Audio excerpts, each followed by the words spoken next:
I wanted to find out more about the process of IVF and what couples emotionally go through during this time, so I went to see a couple whose lives had been drastically changed by IVF. Hugo John Shoebridge, born on 16th of October 2016, was made through the process of IVF. Rebecca and Russell Shoebridge, father and mother of Hugo, have today allowed me to come and hear their story of the process that they went through. IVF can be a very happy experience for some, but also a very sad experience for others. In 2010, the percentage of IVF treatments that resulted in a live birth was 32.2% for women under 35 and only 1.9% for women aged over 44.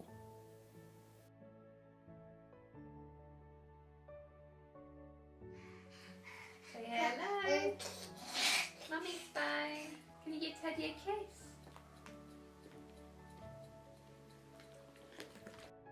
After meeting Hugo and Rebecca at Granny's, Rebecca's mum's house, I then travelled to see the Shoebridge household. I sat down with the family to find out more about their past situation.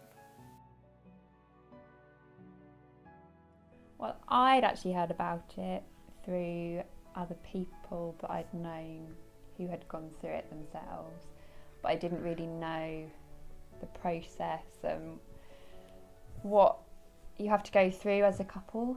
But I did know other people that had had IVF before.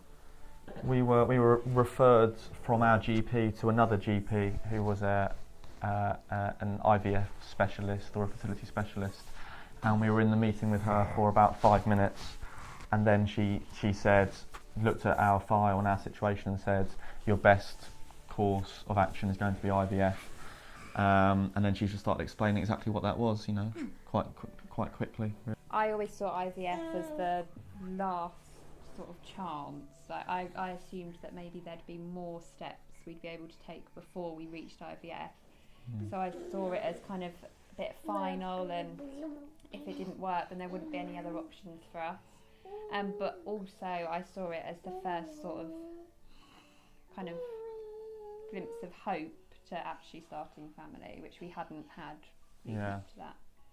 So before we could begin IVF treatment, they had to sort of check for all the possible causes of infertility, unexplained as it was. So we'd been trying for 2 years, and then our GP started the process of tests for us. So we had tests individually for male, female infertility, blood tests and things. And I had quite a few scans to make sure everything was working as it should, which it was, and they have to give you a diagnosis before they know which direction to send you in. So our diagnosis was unexplained infertility.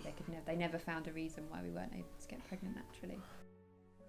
Personally, for me, the most difficult part of IVF was the physical side effects. So I had to inject myself daily, twice a day for 2 weeks. I say inject myself, Russ actually injected me.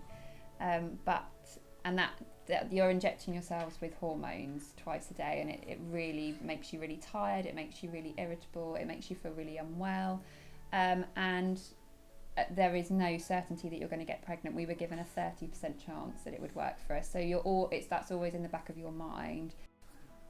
So was the IVF process a success for you two? It was.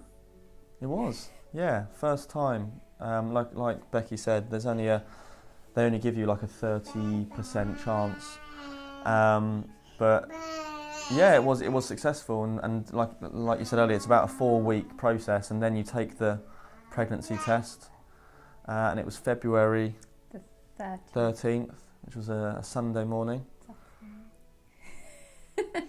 We'll cut that out. And then that was it. We were pregnant, weren't we? And it was amazing.